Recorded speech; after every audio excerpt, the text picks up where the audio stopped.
우리가 한 주도 하나님의 말씀을 사모함으로 기다렸고 기대하며 나아갑니다. 오늘 하나님께서 우리 공동체 가운데 주시는 말씀은 마태복음 20장 20절로 28절까지의 말씀입니다. 아멘. 다 찾으시면 한 절씩 교독하겠습니다. 마태복음 20장 20절로 28절까지의 말씀입니다. 자, 먼저 읽겠습니다. 그때에 세베대의 아들의 어머니가 그 아들들을 데리고 예수께 와서 절하며 무엇을 구하니? 예수께서 이르시되 무엇을 원하느냐? 그들에게 나의 두 아들을 주의 나라에서 하나는 주의 우편에 하나는 주의 좌편에 함께 놓아소서. 예수께서 대답하여 이르시되 너희는 너희가 구하는 것을 알지 못하는도다. 내가 마시려는 잔을 너희가 마실 수 있느냐? 그들이 말하되 할 수 있나이다. 이르시되 너희가 과연 내 잔을 마시려니와 내 좌우편에 앉는 것은 내가 주는 것이 아니라 내 아버지께서 누구를 위하여 예비하셨든지 그들이 얻을 것이니라.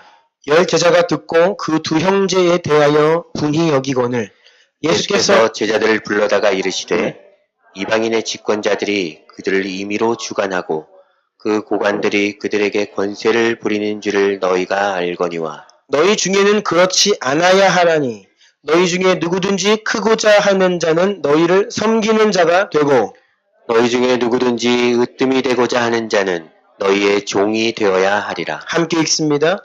인자가 온 것은 섬김을 받으려 함이 아니라 도리어 섬기려 하고 자기 목숨을 많은 사람의 대속물로 주려 함이니라.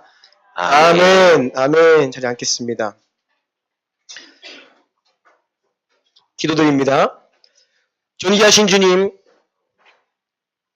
우리를 자녀 삼아 주시고 하나님을 아버지라 부르며 예수 보혈 의지함으로 주의 보좌 앞으로 나오는 특권을 허락하셔서 감사드립니다. 그 감사와 기쁨으로 주님 앞에 서서 우리의 마음을 다하여 올려드린 찬양의 고백을 받아 주시옵소서. 이 시간 주의 생명의 말씀, 진리의 말씀으로 가르침 받기를 원합니다. 우리의 영혼이 주의 말씀을 온전히 이해하고 마음 다해 아멘하며 그 말씀을 붙들고 살아갈 수 있는 의지와 능력을 허락하여 주시옵소서. 하나님의 말씀은 능력이 있음을 믿음으로 고백하오니 이 시간 말씀이 선포될 때에 그 능력으로 좌정하사 역사하여 주시옵소서. 상한 심령들을 위로하시고 우리의 죄악을 허무시고 고치시고 우리의 삶의 본성과 선함까지도 주님께서 만지사 온전케 하여 주시옵소서. 홀로 역사하실 주님만 기대합니다. 예수 그리스도의 이름으로 간절히 기도드리옵나이다. 아멘. 아멘. 우리 주변에 있는 분들에게 이렇게 축복합시다. 지혜와 계시의 영으로 주의 말씀을 받으십시오.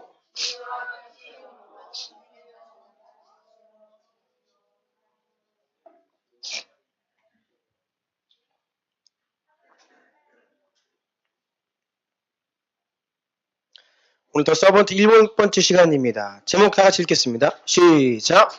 어떻게 하면 교회의 무너진 영적 권위와 질서를 바로 세울 수 있는가? 네, 이런 제목으로 오늘과 다음 주에 걸쳐서 두 번에 걸쳐 말씀을 나누겠습니다.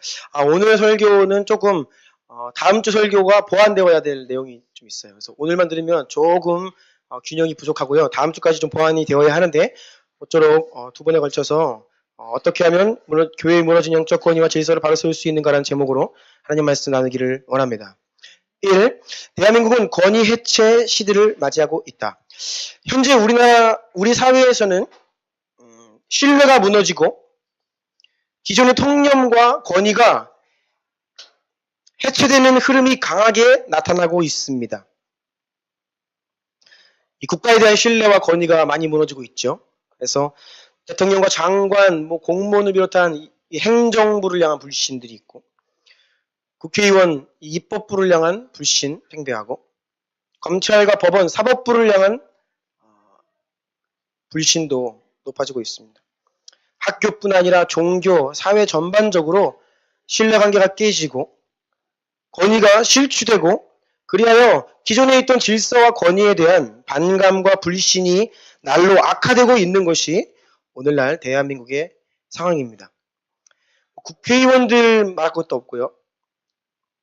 국가 최고권위라고 할 수 있는 대통령을 향한 존경은 더 이상 기대할 수 없고 존중마저 사라진 지 오래죠. 그럼 존경과 존중은 다른데 존경은 할 수 없더라도 존중은 해야 되는데 존중까지도 다 무너져 버리고 있습니다.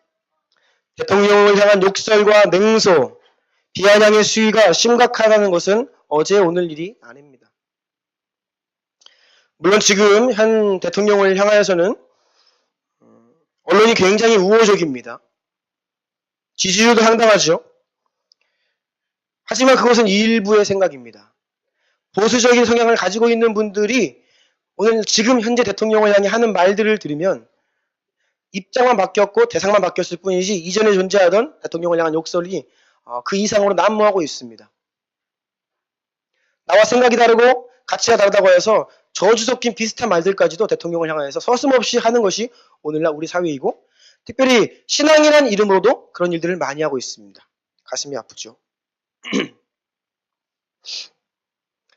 사법부에 대한 불신도 가득합니다. 법원에서 어떤 최종 판결을 내려도 사람들의 마음이 평정되지 않습니다. 아, 이것이 공의롭다, 맞다 라고 말하기보다는 뭔가 이거 배후에 뭐가 있어. 특별히 정치인이나 대기업 총수들에 대한 판결이 나오면 여지없이 그것에 대한 불만을 온 국민 다수가 신뢰하지 않고 이야기들을 합니다. 각기 나름대로의 사정이 있고 정치적인 성향에 의해서 판결이 공의롭지 못하고 심히 왜곡된 판결이라고 생각하는 것은 한두 사람이 말이 아니죠. 지난주에 이명박 전 대통령이 검찰에 소환되었습니다. 이로써 대한민국은 최근 전직 대통령 3분 모두가 검찰 포토라인에 서서 수사를 받게 되었고 이것은 더 이상 대통령이 절대 권력이 아니라는 것을 그러한 시대가 왔다는 것을 우리에게 말해주고 있습니다. 모든 사회 영역에 권위와 신뢰가 무너지고 있는 상황 가운데 교회는 예외가 아니죠. 오히려 교회가 세상보다 더 심각하게 무너져 내리고 있습니다. 작년 기윤실에서 기독교 윤리실천운동이 실시한 조사에 따르면 한국교회 신뢰도는 20.2%입니다.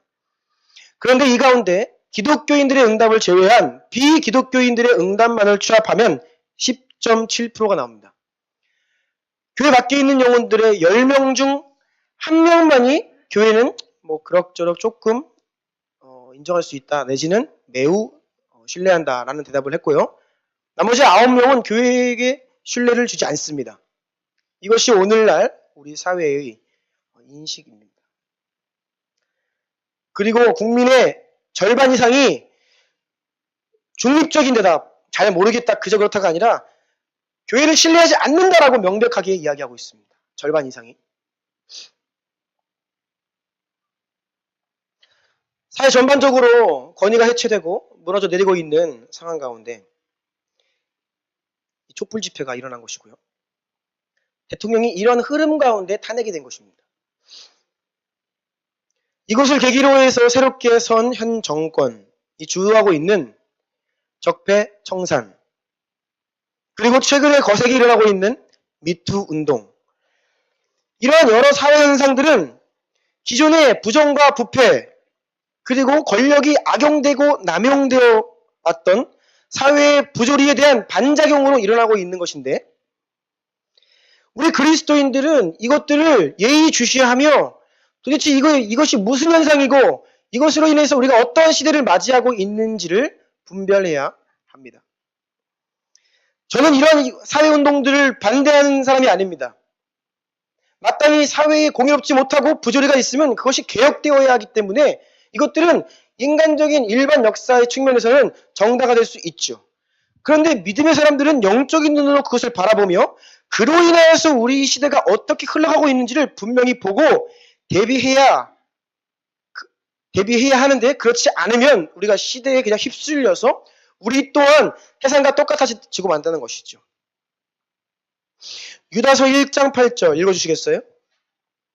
그러한데 꿈꾸는 이 사람들도 그와 같이 육체를 더럽히며 권위를 업신여기며 영광을 비방하는도다. 아멘.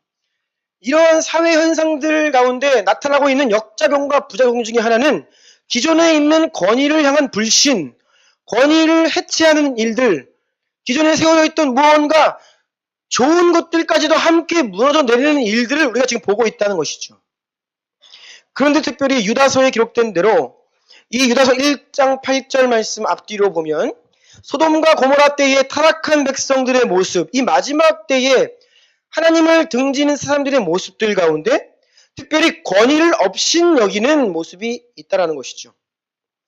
여러분, 왜 권위를 업신여기는 모습이 육신의 모습이냐 하면 이것은 반드시 그 모든 권위의 근본이시고 최종 권위자이신 하나님을 향한 업신여김으로 이어지기 때문입니다. 하나님께서는 얼마나 권위를 중히 여기시는지 아십니까? 우리 사회는 지금 권위하면 이것이 마치 적폐인 것처럼, 권위 자체가 나쁜 것인 것처럼 인식이 지금 계속 그런 메시지들이 국민들에게 주어지고 있어요. 하나님은 권위로 옷을 입으시고 권위를 너무나 중히 여기시는 분입니다. 특별히 여러분, 하나님이 중히 여기시는 권위 가운데 부모의 권위. 여러분, 부모의 권위는 우리가 이해할 수 있는 수준을 넘어서서 하나님이 엄격히 말씀하십니다. 신명기 20장 16절 보면 부모를 경홀히 여기는 자는 저주를 받을 것이라. 그리고 너희는 여기에 아멘하라 라고 말씀하십니다. 저주를 받는다고요. 오늘처럼 마지막 때가 되어서 자녀가 부모를 치거나 부모를 죽이는 그런 이야기를 하는 게 아닙니다. 그저 부모를 업신여기고 부모의 권위에 순종하지 않는 모습에 대해서 하는 말씀인데요. 더 나아가서 신명기 말씀을 보면요. 이 완악하여서 부모 말을 듣지 않는 자녀에 대한 율법이 있는데요. 어떤 아버지나 어머니가 나에게 있는 아들이 패역하고 완악하여서 부모가 징계를 하여도 순종하지 않거든 어떻게 하라고 나와 있는지 아세요? 율법에? 이것은 돌로 쳐 죽일 죄에 해당합니다. 율법에 의하면. 그만큼 완고히 부모에게 불순종하는 것은 하나님 보실 때에 살인죄와 동일한 그 정도 수준의 죄라는 것입니다. 하나님이 권위를 얼마나 중히 여기시는지 알 수 있죠. 사도행전에 가면 사도 바울이 거짓 모함에 의해서 소동에 휘말려 로마 군대에게 잡혀갑니다. 그때 제사장 무리와 바리새인들이 바울에게 와가지고 거짓 증인들을 내세우면서 바울을 막 비난하자 바울이 누군가를 향하여서 회칠한 담이라고 꾸짖습니다. 그때 사람들이 말합니다. 바울한테 너가 지금 하나님이 세우신 대제사장을 향하여서 그런 말을 할 수 있냐?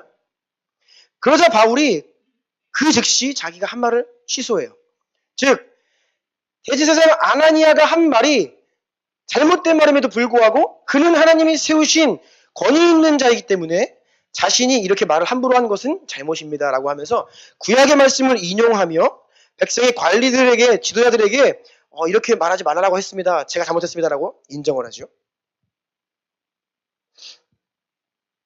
로마서 13장에 보면 각 사람은 위에 있는 권세들에게 복종하라. 권세는 하나님으로부터 나지 않음이 없나니 모든 권세는 다 하나님께서 정하신 바라 라고 기록되어 있습니다. 하나님은 심지어 불의한 권위라고 하여도 그 권위를 모독하거나 저주하지 말라고 하십니다. 우리는 이런 하나님 말씀에 비추어 볼 때 이 사회의 흐름을 분별하고 그것에 휩쓸려서는 안 돼요. 여기서 오해하지 마실 것. 권위라고 해서 다 잘한다는 것이 아닙니다. 우리에게는 온전한 지식과 분별력을 가지고 어떤 권위자가 잘못해가고 있다면 그 잘못하고 있는 것을 분별해낼 수는 있어야 됩니다.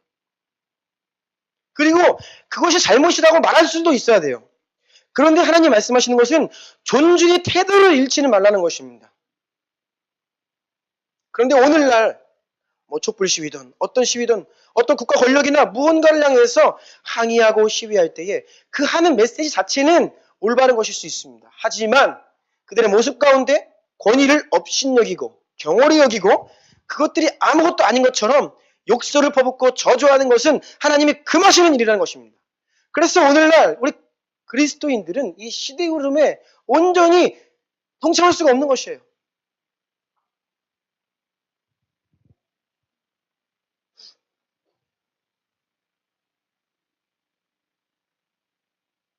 우리는 올바른 말을 하는 것과 업신여기지 않는 것의 균형을 잡아야 되는데 이게 좀처럼 쉬운 일이 아니죠. 자, 큰 2번으로 가겠습니다. 교회 안에서조차 영적 권위가 무너졌다. 종교개혁자들은 많은 교회들 가운데 참된 교회를 구별해주는 기준인 교회의 표시를 마련했습니다. 여러분, 종교개혁자들, 로마 카톨릭에서 개혁하여 나온 교회, 오늘날의 개신교가 바로 종교개혁으로 인해서 탄생한 개신교. 개신교는 개혁교회입니다. 그래서 당시에는 이 종교개혁자들이 볼 때에는 참교회가 아닌 거짓교회인 로마 카톨릭과 참교회인 개혁교회를 구별하는 표지를 이 세 가지를 말했습니다. 올바른 말씀이 선포되느냐, 성례가 합당하게 거행되고 있느냐, 정당한 건증이 시행되고 있느냐, 이 세 가지가 온전해야 그것이 참교회다. 그래서 오늘날로 말할 것 같으면 우리가 진짜 교회다라고 말하는 게 중요한 게 아니에요. 그 교회에 이 세 가지 표지가 있느냐. 하나님의 교회도 자기들이 교회라 그러고요. 신천지도 자기들이 교회라고 합니다. 자기들이 참교회라고 이야기를 해요. 그런데 본인들의 주장이 중요한 것이 아니야. 이 세 가지 표지가 있느냐. 그래서 말씀이 올바르게 선포되고 가르쳐지고 그래서 오직 진리로만 성도를 무장시키는 교회이냐. 성례에 합당한 거행. 세례와 성찬. 이 세례와 성찬이 그저 형식적으로 이루어지는 것이 아니라 정말로 이것이 살아있는 예식이 되고 있느냐. 여러분, 세례와 성찬의 가장 중심은 회개의 속성이 있습니다. 세례와 성찬이 성도들로 하여금 회개케 하는 통로가 아니라면 그건 죽은 세례와 성찬입니다. 저는 그래서 우리 교회에서 세례식을 하고 성찬을 가질 때마다 저는 두려운 마음이 있고 또 한 가지 내 안에 정말 너무 원하는 것이 있어요. 그것은 성도들이 주님의 살과 피를 받는다고 하는 그 두려운 마음 때문에 다음 주에 우리가 성찬을 하는데요. 제가 늘 예고를 해드리고 지난 제가 몇 차례에 걸쳐서 성찬에 대해 의미에 대해서 설교를 했습니다. 그래서 그것을 여러분에게 설교를 다시 보내드리고 이것을 다시 한번 면밀히 살피시고 여러분의 모습을 돌아보심으로 오셔서 떡과 잔을 받으십시오. 요청을 드립니다. 그런데 죄송한 말씀이지만 과연 우리 가운데 행해지고 있는 성찬이 우리로 하여금 회개케 하고 있느냐? 하나님을 경외하도록 그런 기능을 하고 있느냐라고 할 때에 우리 교회도 합당한 성례가 회복되어야 될 교회예요. 그리고 정당한 권징의 시행이 되는 교회가 진짜 교회인데 여러분 오늘날 교회 안에서 권징이 어디 있습니까? 여러분이 지금까지 신앙생활했던 가운데 교회가 어떤 성도의 죄를 가지고 징계하는 것을 본 적이 있으십니까? 그 징계 앞에 성도가 그 권위에 순복함으로 그 징계를 순순히 받는 그런 일을 본 적이 있으십니까? 제가 보아온 교회의 징계는 권징은 대부분이 정치적인 사안들 그리고 교단이나 목회자의 어떤 신상 문제 어떤 이런 것들 때문에 정치적 분쟁으로 인한 재판은 열려도 성도들이 믿음을 떠나거나 죄를 짓거나 성도에 합당하지 않은 풍행 때문에 교회에서 권징을 한다? 이것이 한국교회에 사라진 지 오래죠. 여러분 그러면 우리는 스스로가 우리가 개신교고 개혁교회라고 이야기하지만 정작 그 칼빈을 비롯한 종교개혁자들이 이야기한 정말 진짜 살아있는 교회의 세 가지 표징이 오늘 한국교회 가운데 흐릿흐릿해졌다. 이것이 회복되어야 된다는 것이죠. 이런 현실 앞에 우리 교회도 자유로울 수가 없다는 것입니다. 그런데 여러분 그 중심에 뭐가 있냐? 교회의 영적 권위가 상실되었기 때문입니다. 부모가 권위가 있어야 자녀를 징계하고 교육해요. 부모의 권위가 사라지면 자녀를 훈육할 수 있는 방법이 없습니다. 학교에서 교권이 추락했습니다. 선생님의 권위가 떨어지니까 학생들은 어떻게 할 수가 없습니다. 마찬가지예요. 교회에서 목회자와 교회 리더십들의 영적 권위가 상실되었기 때문에 교회가 더 이상 성도들을 징계할 수 없고 교회에서 합당한 말씀이 선포될 수가 없습니다. 타협을 받고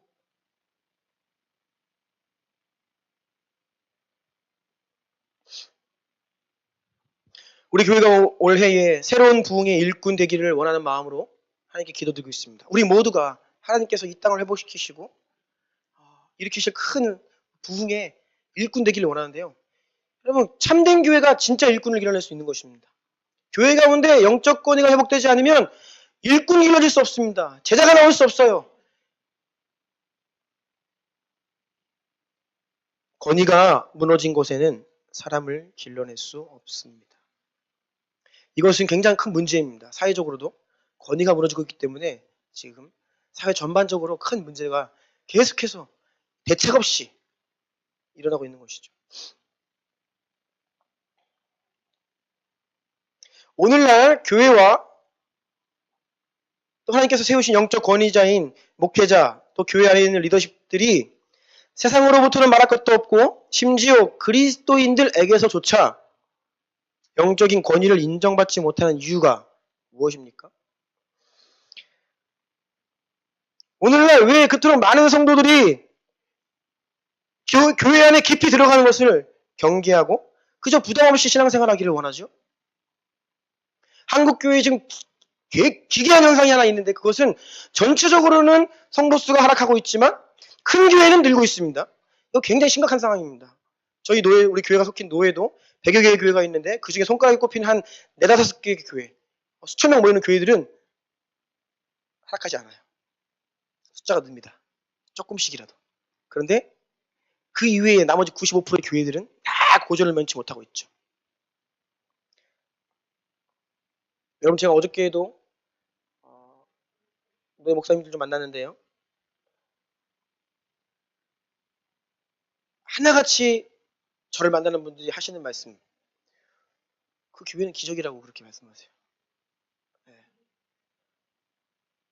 보통 교회들도 현상 유지하기가 힘든 이때에 주나미 교회가 이렇게 성장하고 있다는 것은 기적과도 같은 일이라고 한두 분이 아니라 모든 분들이 동일하게 말씀하십니다. 그런데 우리는 감사하게 시대를 역행하고 있지만 지금 대다수의 모습을 볼 때에 큰 교회들은 숫자가 늘어요. 근데 전체적으로 숫자 줄고 있어. 이게 무슨 현상이냐? 그만큼 교회에 깊이 들어가는 것을 꺼려하고 큰 교회에 가면요. 그 교회가 가지고 있는 인프라들이 많이 있어요. 그래서 본인이 누릴 것들은 누리고 예배는 잘 드리지만 더 이상 깊이 들어가지 않아서 간섭받기 싫은 겁니다. 교회의 질서 가운데 영적 권위를 통해 간섭받기 싫은 거예요. 가나안 성도, 교회를 안 나가 하는 성도, 안 나가의 반대말이 가나안입니다. 그래서 뭐 수백만의 가나안 성도가 있다라고 이제 이야기를 하는데, 여러분, 왜 그토록 수많은 사람들, 특히 청년들이 스스로를 그리스도인이라고 말하면서도 교회 공동체의 일원이 되기를 거부하고 있습니까? 그냥 유튜브로 예배드리고 어느 교회 등록하지 않고 그러면서도 나는 구원받은 그리스도인이라 이야기하는 사람들이 많다는 것이에요. 왜일까요? 왜? 교회에 대한 불신입니다. 교회에 대한 반감이요. 이것은 곧 교회의 영적 권위에 대한 불신이죠. 교회를 향해 더 이상 신뢰하지 않는다는 것입니다. 목회자들을 더 이상 그 권위 아래 들어갈 수 없다라는 것이죠. 여러분, 교회의 무너진 영적 권위와 질서 회복을 위한 두 가지 방향성이 있습니다. 이것을 잘 기억하십시오. 첫 번째는, 먼저는 우리는 영적 권위가 무엇인지, 하나님이 교회에 세우신 권위자, 목회자의 모습이 어떠해야 하는지 성경적으로 그것을 올바르게 이해할 필요가 있습니다. 그리고 성경에서 예수 그리스도께서 하나님께서 우리에게 말씀하시는 대로 그 모습 그대로 교회의 권위가 회복돼야 돼요. 목회자와 교회 리더십들은 그 말씀대로 자신들의 모습이 회복되기를 힘써야 됩니다. 이것이 한 가지 방향성이고요. 두 번째는 그러한 교회의 영적 권위와 리더십을 인정하고 존중하고 순종하며 따를 수 있어야 됩니다. 이 두 가지의 방향성. 한 가지는 다시 한번요. 영적 권위와 리더십의 모습이 성경적으로 바뀌어야 된다. 두 번째는 지금 불신하고 있는 시대 가운데 사람들 가운데 이 영적 권위에 대한 순종하는 마음이 회복되어야 된다. 이 두 가지 방향성, 이 두 가지가 같이 회복되어야 돼요. 반대로 영적 권위와 리더십에 대한 두 가지 잘못된 모습이 있습니다. 이 두 가지 측면에서. 첫 번째는 성도들의 입장에서 교회를 향하여서 아니 목회자를 향하여서 성경에서는 목회자가 이러이러해야 한다고 이야기하고 교회의 권위는 이러이러해야 한다고 이야기하는데 왜 우리 교회는 이럽니까? 왜 당신은 그러십니까? 라고 하면서 강력하게 비판하고 요구는 하지만 권위에 대한 순종은 없는 경우에 권위에 대해 순복할 마음은 별로 없는 경우 올바른 말은 많이 해요. 그런데 권위를 존중하지 않습니다. 또 다른 잘못된 모습은 교회의 권위자 입장에서 목회자의 입장에서 자신의 잘못된 모습들을 회개하고 돌이키려는 생각은 잘하지 않고 성도들을 향하여서 주의 종에게 순종해라라고 강압적으로 하는 경우입니다. 일방적인 순종을 강요하는 경우죠. 이 두 가지 다 잘못된 모습입니다. 그런데 안타깝게도 이 잘못된 모습들을 보기가 쉬워요. 오늘날 이 둘 중에 하나입니다. 대개의 경우에. 교회 개혁해야 됩니다. 한국 교회 타락했습니다라고 올바른 말들을 많이 하면서 온갖 권위 다 무너뜨리고 권위를 존중하지 못하는 그룹들이 있는 반면 또 한쪽은 어디 주님의 교회에 주의 종에게 이런 태도로 강압적으로 일방적인 순종을 강요한다는 것이죠. 여러분 한국 사회의 모습은요 교회 안에 있는 모습 그대로 지금 나가 있습니다. 지금 세상이 그래요. 소위 진보적이라고 하는 사람들은요 올바른 말은 하지만 그 진보 운동이 기존에 있는 권위를 다 무너뜨리고 있습니다. 좋은 것들까지도 다 무너뜨리고 있어요. 반대로 소위 보수라고 하는 사람들은 지킨다는 명목하에 변화하기를 거절하고 있죠. 교회 안에 있는 모습이 세상이 그대로 보여주고 있는 것입니다.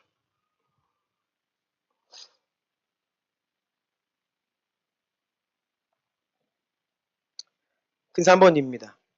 그래서 우리는 세상의 왜곡된 권위 리더십과 성경적인 참된 권위 리더십을 좀 구별하고 이것이 어떻게 근본적으로 차이가 있는지에 대해서 먼저 살펴보아야 합니다. 3번의 1번입니다. 적지 않은 성도들이 교회 공동체의 질서와 권위 구조 안으로 깊이 들어가는 것을 경계하는 주된 이유는 무엇일까요? 제가 몇 가지 생각해 보았습니다. 첫 번째는 기본적으로 인간은 자기중심적입니다. 그리고 오늘날의 시대가 더욱더 자기중심성을 강화하는 시대 흐름. 나를 위해, 나의 행복, 나의 가치, 내가 중요하죠. 이러한 인간의 기본 본성 자체가 교회 공동체 안에 깊이 들어가는 것을 거절하게 만들죠. 주님은 너희가 몸된 교회의 지체다. 너희가 이것을 떠나서는 살 수 없다. 모이게 힘써라 라고 끊임없이 이야기하지만 인간의 본성은 그거 하기 싫은 거예요. 피곤하고 귀찮고. 그러면 자기 부인을 해야 되기 때문에. 기본적으로 인간의 본성상 교회의 질서 가운데 들어가는 것을 경계하는 것이 있고요. 그런데 이것은 뭐 시대와 나이 이것들 다 초월해서 언제라도 그랬죠. 사람은. 그래서 특별히 뭐 오늘날 이것 때문에 그렇다라고 보기에는 좀 힘들고요. 그렇다면 오늘날 왜 이렇게 교회 권위 존중하는 마음 없고 또 교회 들어오는 것을 거절하는가? 제가 생각해 봤을 때는 한 가지 이유는 너무나 많은 성도님들이 세상의 잘못된 권위 구조 안에 지쳐 있기 때문입니다. 세상에서는 철저히 돈, 권력 이런 이 권위 구조가 있습니다. 회사에 가면 사장이 있고 CEO가 있고 내 상관이 윗사람이 있고요. 어디를 가나 다 이런 체계들이 있죠. 그런데 그곳에서 경험하고 있는 내 상위 리더십이 예수 그리스도의 목자 리더십이 아니잖아요. 세속적인 리더십입니다. 그러니까 그 가운데서 고통하잖아요. 힘들어요.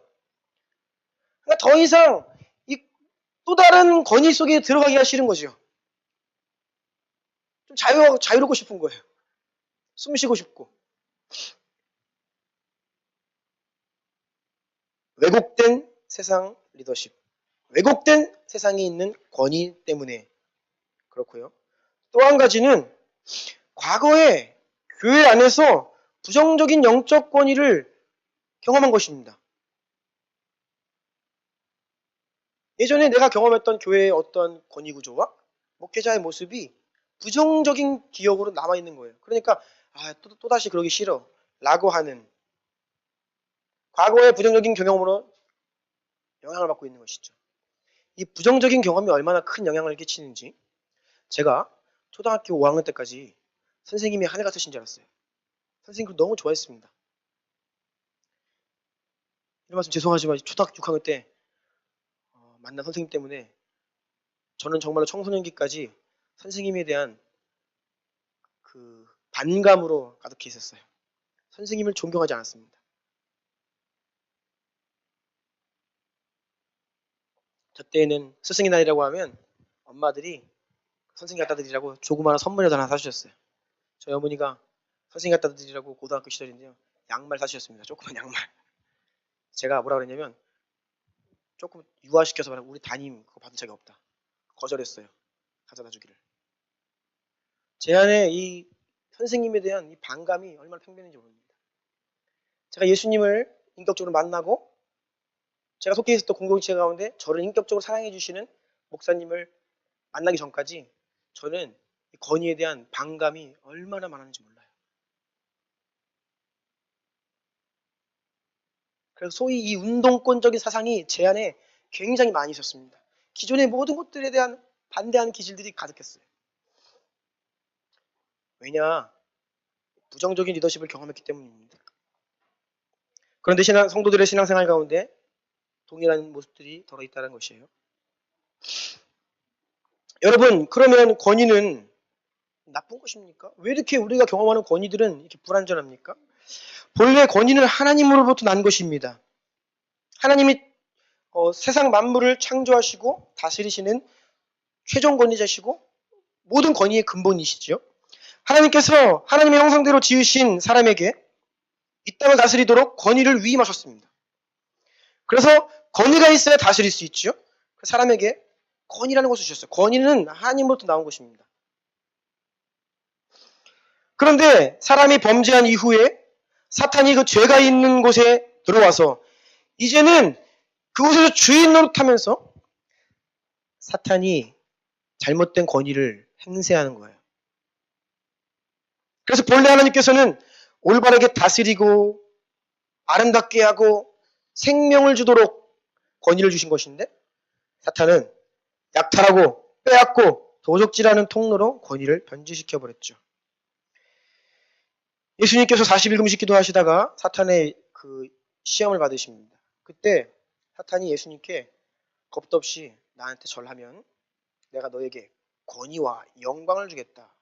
이 권위는 나에게 넘겨진 것이므로 내가 원하는 자에게 줄 수 있다라고 제안을 하죠. 지금 세상 하나님을 모르는 영역 가운데 행사되고 있는 리더십은 사실상 본래 하나님이 우리에게 주신 권위의 모습이 아닌 것입니다. 왜곡되어 있죠. 가로 3번입니다. 3번에 가로 3번이에요. 본래 권위는 나쁜 것이 아닙니다. 여러분 권위 자체가 적폐청산의 대상이 아닙니다. 하나님께서 허락하신 본래의 권위는 위엄 있고 온전하며 공의롭고 질서 있는 것이죠. 하지만 사탄에게 장악된 세상의 왜곡된 권위는 자기 영광을 위해 다른 사람을 자기의 종으로 삼고 그 위에 군림하고 지배하고 억누르고 고통스럽게 하는 권위가 되어버린 거예요.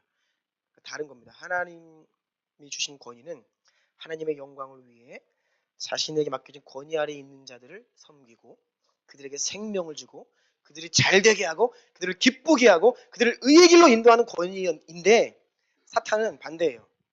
권위자가 자기 스스로의 영광, 자기의 부귀영화를 위해서 사용하는 거예요. 그 권위를. 그래서 빼앗는 것입니다. 억누르는 것이에요. 강탈하는 것입니다.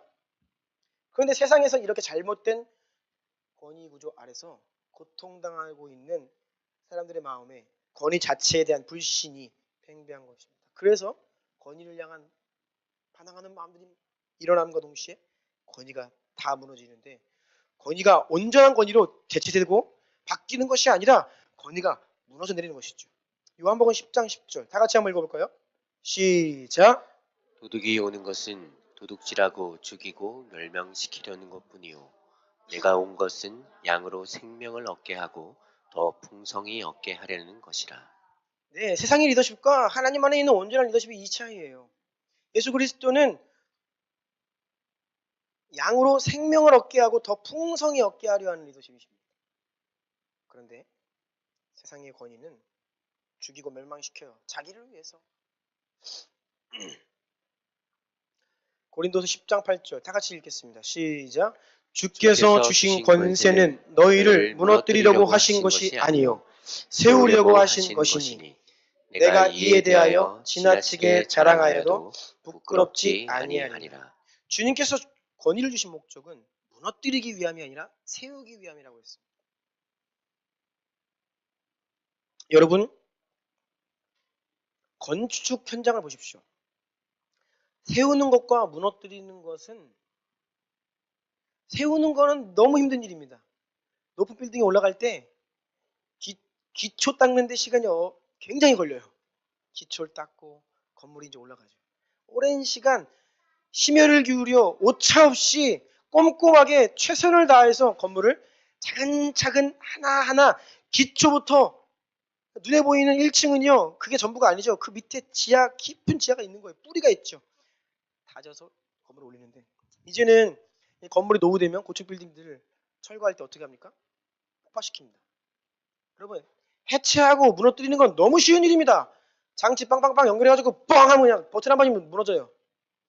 세우는 일은 너무나 어려운 일입니다. 오랜 시간이 걸려요. 그런데 무너뜨리는 것은 순식간입니다. 오늘날 우리가 이 시대 가운데 이 위기감이 있는 것입니다. 대한민국에 개혁되고 청산되어야 될 요소들이 있는 것이 분명합니다. 그런데 그것과 함께 무너져 내리고 있는 많은 좋은 것들이 사실상 그것을 위해 얼마나 오랜 시간 동안에 많은 사람들의 수고와 헌신 위에 쌓여져 있는 것들까지도 무너지고 있는지. 여러분, 무너뜨리는 건 너무 쉬워요. 한 교회가 흥하는 것은 수많은 성도들의 피땀이 심겨야 교회가 일어납니다. 근데 교회 무너지는 거 쉽습니다. 한두 명이 그냥 대놓고 막 분란 일으키면요 교회 금방 무너져요. 신천지가 교회 들어가가지고요 들쑤시면요 교회가 쑥대밭이 됩니다.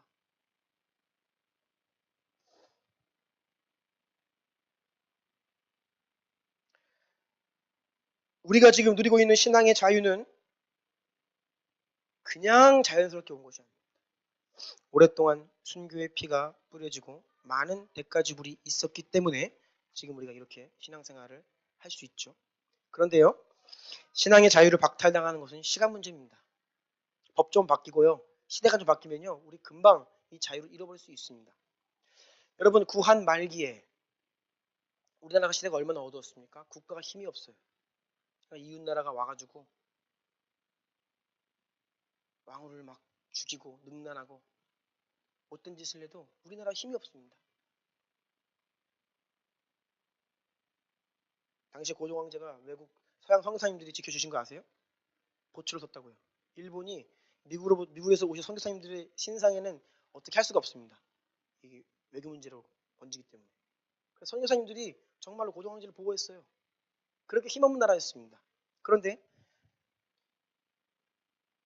오랜 그 일제 강점기와 어두운 고통의 시간을 지나서 대한민국의 나라가 온전히 세워지고 국회가 열리던 그 첫 국회 가운데 목사님 한 분이 대표 기도를 하셨습니다.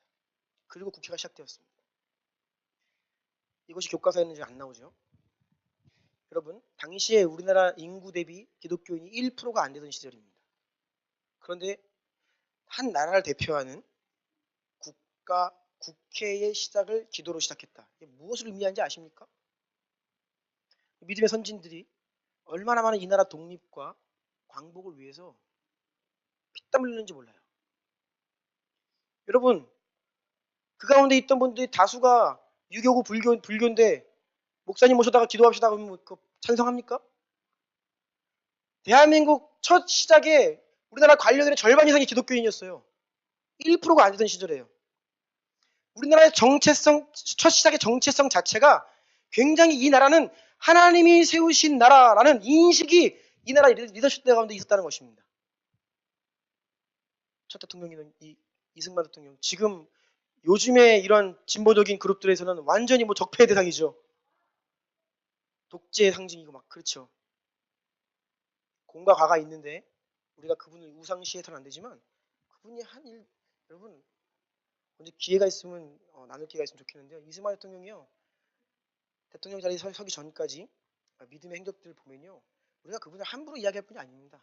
그분이 말년에 보였던 모습 때문에 우리가 그것을 다 지금 우리는 그게 문제인 거예요. 조금 흠이 있으면 다 무너뜨려요. 다 해체해버린다고요.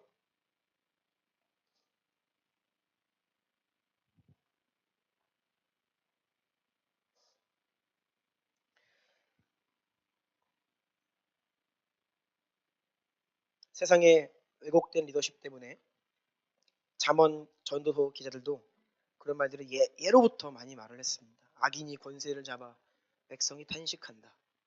악한 마음을 가진 자가 권위가 주어지니까 사람들을 학대하는 것입니다. 해 아래서 행하는 모든 학대를 살펴보았는데 학대받는 자들의 눈물이 그들의 눈물을 위로하는 자가 없도다. 학대하는 자들의 손에는 권세가 있으나 그들에게는 위로자가 없다. 그러니까 잘못된 권위를 부리며 사람들을 억압하고 강탈하는 이러한 잘못된 리더십이 예로부터 있다는 것이죠. 이것은 본래 하나님이 원하시고 위임하신 권위가 아니죠. 큰 4번입니다. 교회 리더십과 성도들은 모두 서로를 섬기는 그리스도의 종이며 의존적인 관계다. 하나님께서 영적 권위를 허락하신 교회의 리더십들도 성도들과 함께 그리스도의 종된 자들입니다. 그래서 하나님의 종은 목사들만이 종이 아니라고 하였죠. 모든 그리스도인들이 다 그리스도의 종입니다.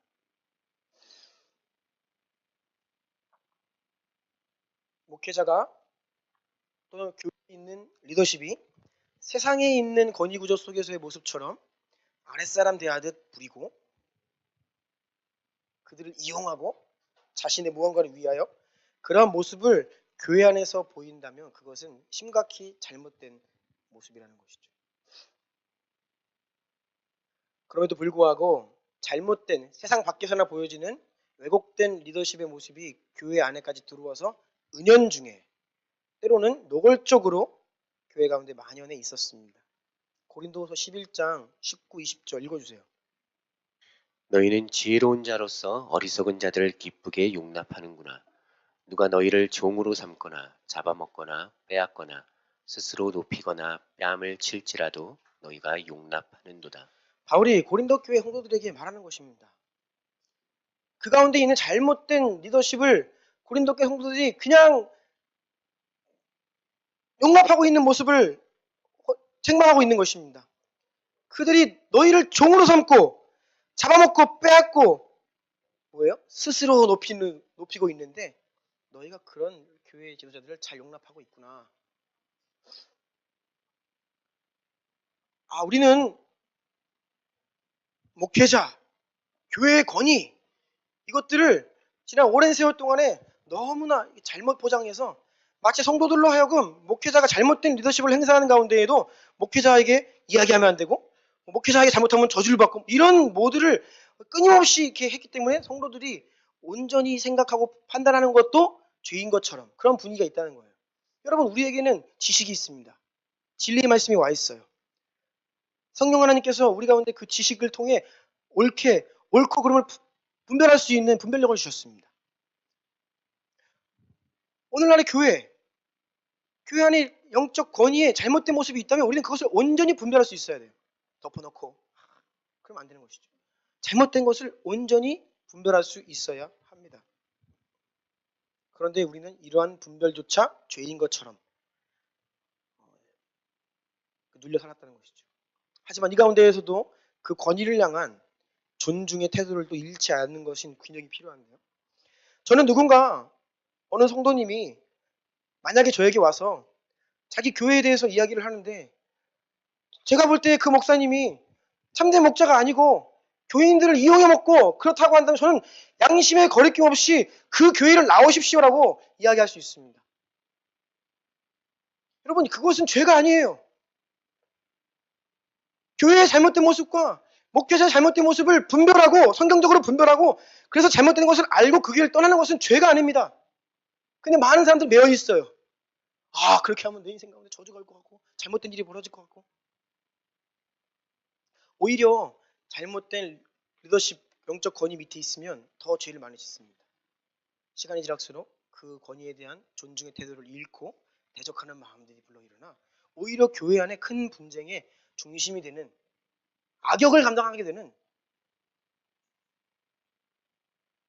수모를 겪을 수도 있다는 것이죠. 교회 목회자 권위는 성도들을 섬기는 그리스도의 종으로 부름받은 것입니다. 이 말은 성도들의 신앙생활을 돕는 자라는 뜻이에요. 돕는 자. 고린도후서 1장 21절로 24절 다 같이 읽겠습니다. 시작. 우리를 너희와 함께 그리스도 안에서 굳건하게 하시고 우리에게 기름을 부으신 이는 하나님이시니 그가 또한 우리에게 인치시고 보증으로 우리 마음에 성령을 주셨느니라. 우리가 너희 믿음을 주관하려는 것이 아니요 오직 너희 기쁨을 돕는 자가 되려 함이니. 자, 이 말씀을 잘 보면 여기서 우리는 바울이 자기 자신과 디모데를 일컬어 하는 말입니다. 나와 디모데를 바울이 사도로, 목회자로, 교회의 리더십으로, 권위자로 하나님께서 세우셨다. 그래서 기름을 부으셨다는 것은 권위를 주셨다라는 말이에요. 하나님이 우리를 교회의 리더십으로 권위를 주신 이유는 24절. 우리가 너희의 믿음을 주관하려는 것이 아니요 너희 기쁨을 돕는 자가 되게 하려 합니다. 그런데 오늘날 이 믿음을 주관하려 하는 리더십이 교회 가운데 있다는 것입니다.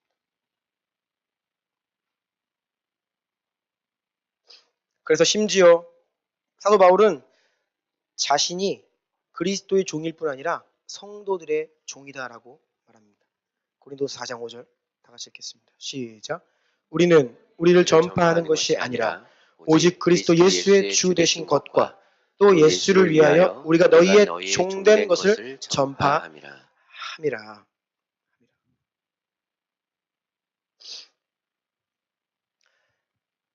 교회 리더십은 성도들과 상호 의존적인 존재입니다. 저도 종이고 여러분도 종입니다. 저도 그리스도의 종이고 여러분도 그리스도의 종입니다. 함께 종된 자입니다. 저는 여러분을 섬기라고 하나님께서 돕는 자로, 섬기는 자로 세우신 겁니다. 군림하고 다스려서 나의 영예를 취하라고 이 자리에 올리신 것이 아니에요. 왜 목회자와 성도들 간에 이게 의존적인 관계냐면요, 우리가 우리 안에 내주하시는 주님으로 인해 우리가 구원받았다는 그 사실, 복음으로 인해 기뻐할 수 있습니다. 원칙적으로는 그래요. 그런데 이 기쁨이 공동체와 무관하게 그냥 나냐 하나님과 나와 1대1 관계에서만 누릴 수 있는 기쁨이 아니에요. 이것은 우리의 부르심이 공동체적이기 때문에 공동체 안에서 누군가 아파하면 함께 아프고 누군가 슬퍼하면 슬퍼하는 것이 우리의 존재적인 부르심입니다.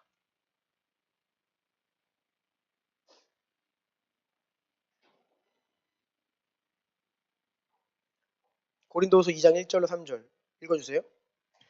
내가 다시는 너희에게 근심 중에 나아가지 아니하기로 스스로 결심하였노니 내가 너희를 근심하게 한다면 내가 근심하게 한 자밖에 나를 기쁘게 할 자가 누구냐.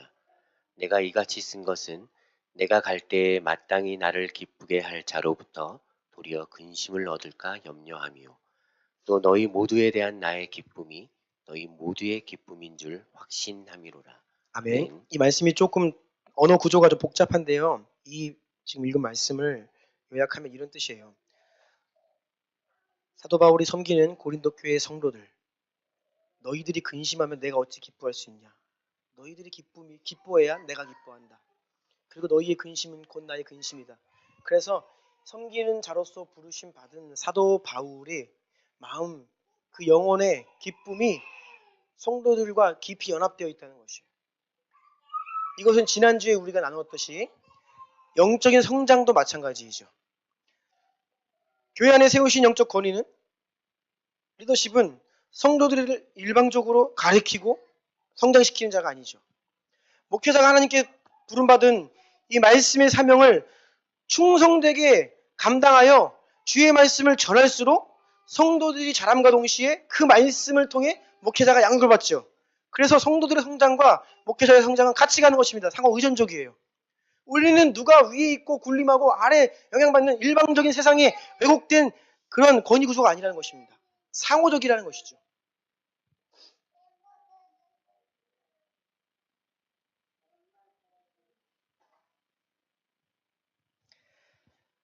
마지막으로 오늘 본문 말씀을 조금 다시 한번 살피고 말씀 마무리하려고 합니다. 세베대의 아들들의 어머니가 그 아들들을 데리고 예수님께 나와서 무언가 구했습니다. 무엇을 구했죠? 하나님의 나라에서 내 두 아들 하나는 우편에 좌편에 앉혀주십시오. 당시 예수님께서 십자가를 지시기 전이지만 누구도 예수님의 십자가를 온전히 이해하고 있는 사람이 없었어요. 예수님이 메시아라고 한다면 그분이 곧 이스라엘의 왕권을 잡으시고 왕으로 올라가실 것이다 기대했습니다. 이 말은 곧 예수님 당신께서 로마 세력을 척결하시고 이 나라의 왕으로 올라가실 것인데 그때의 내 두 아들을 좌의정 우의정 가장 최고 권위자리에 넘버 2, 3에 올려주십시오라는 청탁입니다. 그때 예수님께서 뭐라고 말씀하시죠? 너희가 구하는 것을 알지 못하는도다. 너 지금 그게 무슨 말인지 아니? 너희가 지금 오해하고 있다 라는 말씀이에요. 그리고 이런 청탁을 들은 다른 제자들이 화가 나죠. 내가 올라가야 되는데 치고 들어와? 그 자리 내 건데. 세상적 권위를 생각하고 있는 것입니다. 그래서 예수님께서 말씀하시는 거예요. 이방의 집권자들 25절 이방의 집권자들이 그들의 임의로 주관하고 그 고관들이 그들에게 권세 부리는 줄 너희가 알거니와 너희가 그것 때문에 지금 그 권력 때문에 그 리더십 그 권위 얻으려고 지금 나한테 지금 구하고 있구나. 그런데 너희가 지금 심히 오해하고 있다. 26절 너희 중에는 그렇지 않아야 하나니 너희 중에 누구든지 크고자 하는 자는 너희를 섬기는 자가 되고 너희 중에 누구든지 으뜸이 되고자 하는 자는 너희 중 종이 되어야 해. 야, 네가 그 자리를 원한다면 그거는 영광스러운 자리가 아니야. 높아지는 것이 아니다. 뭐예요? 낮아지는 길이다. 종이 되는 것이다. 심지어는 더 높이 올라가기 원한다면 너는 더 짓밟힐 것이다. 이 말이에요. 그러면서 하시는 말씀이 인자가 온 것은 섬김을 받으려 함이 아니라 도리어 섬기려 하고 자기 목숨을 많은 사람의 대속물로 주려 함이니라. 가장 큰 권위자였던 예수 그리스도께서 생명을 내어주시는 종의 자리까지 내려가신 거죠. 이래도 원하니? 라고 반문하시는 겁니다. 세상에서 통하는 권위, 리더십, 그 왜곡된 것을 가지고 교회 안에 와서 기대하면 안 되고 그렇게 행사해서는 안 되는 것이죠. 그리고 세상에서 그 왜곡된 리더십으로 인해 상처받고 불신이 팽배했다면 그것을 동일하게 교회에 가지고 들어오면 안 되죠. 교회의 리더십은 다른 것입니다. 차원이 다른 거예요. 근본적으로 다릅니다. 우리 교회가 지금 세대교인이 몇 명인지 아십니까? 운영위원장님은 아시나요? 네. 선교사님 가정이 가셔가지고 좀 줄었죠. 42명입니다. 세대교인이 42명이에요. 우리 교회가. 그런데 우리 교회법상으로 세대교인이 25인 이상 되면 장로 한 분을 세울 수 있습니다. 그러니까 조금 지나면 이제 우리가 50명이 되면 장로 두 분을 세울 수 있고 현재도 우리는 장로 한 분을 세울 수 있는 교회고 한 분이 계셔야 되는 교회예요. 그래서 우리 교회도 이제 임직을 해야 됩니다. 멀지 않은 시점에서 임직을 해야 돼요. 저는 굉장히 조심스럽습니다. 왜냐하면 임직 투표하고 그러면 교회에 꼭 시험 되는 자들이 나오고 원치 않는 불협화음이 나와요. 왠지 아십니까?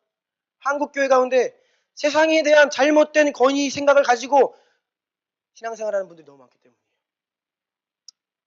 임직 투표를 했습니다. 권사, 안수집사, 장로 했어요. 내가 될 줄 알았는데 떨어졌습니다. 그럼 시험이 들어요. 그게 영광스러운 자리라고 생각합니다. 그 위에 올라가면 이제는 교회에서 다스릴 수 있는 권세가 주어지는 좋은 자리, 인정받는 자리로 생각해요. 그러니까 우리 수준이 그건 거예요. 예수님이 이렇게 말씀하십니다. 너희가 지금 구하는 것이 무엇인지 아느냐? 오히려 내가 임직 투표에서 떨어지면요. 다행이다. 저 자리에 갔으면 나 주님처럼 모든 것을 내어주고 섬기는 종의 자리로 갔어야 되는데 아직 그럴 그릇이 안 되구나. 주님 감사합니다. 아직은 아니군요. 라고 하는 겸손이 있어야 되는데 그런 모습은 찾아오기 어렵다는 것입니다.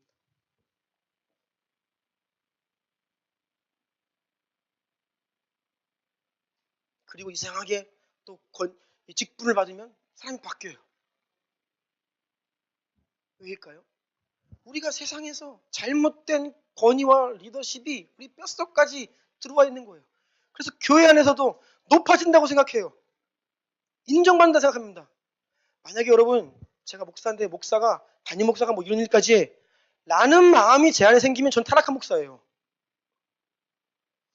내가 이 나이에 장로가 돼가지고 이런 일도 해야 돼? 라고 생각하면 타락한 장로라고요. 그런데 우리 가운데 그런 일들이 얼마나 비일비재하게 일어나고 있는지 모릅니다.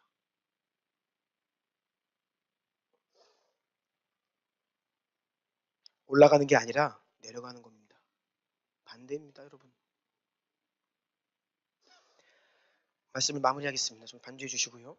그래서 오늘은 주께서 말씀하신 본래의 권위와 리더십이 어떠해야 되는지 좀 살펴보았고요.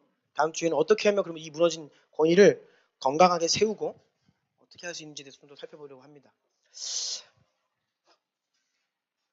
이 시간 기도합시다. 너희는 이 세대를 본받지 말고 오직 마음을 새롭게 함으로 변화를 받아 하나님의 선하시고 기뻐하시고 온전한 신 뜻이 무엇인지 분별하도록 하라 하셨습니다.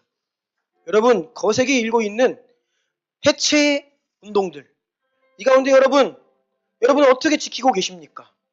우리가 마음을 단단히 무장하지 않으면 우리 또한 그 조류에 휩쓸려 권위를 업신여기고 특별히 교회 안에서조차 우리가 존중하고 지켜야 될 교회의 질서와 권위가 무너지게 돼 있어요. 주여 주의 보혈로 우리의 마음과 생각과 우리의 심령을 덮으시고 지키사 시대의 조류 가운데 우리의 믿음을 지키게 하옵소서. 하나님께서 이 시대 가운데 역사 가운데 하고 계신 일을 보게 해주십시오. 우리나라가 그동안 부조리가 많고 불의한 것들이 너무나 많아 개혁되고 변화되어야 될 것이 너무나 많습니다. 하오나 그것들에 휩쓸려 좋은 것들까지도 무너질까 두렵사오니 교회가 깨어 그것들을 분별케 하십시오. 이러한 마음으로 한번 나라 민족의 이런 흐름 앞에서 우리 자신을 보호하도록 또 우리의 사명을 잘 감당할 수 있도록 주여 한번 부르고 기도하기를 원합니다. 기도하시겠습니다.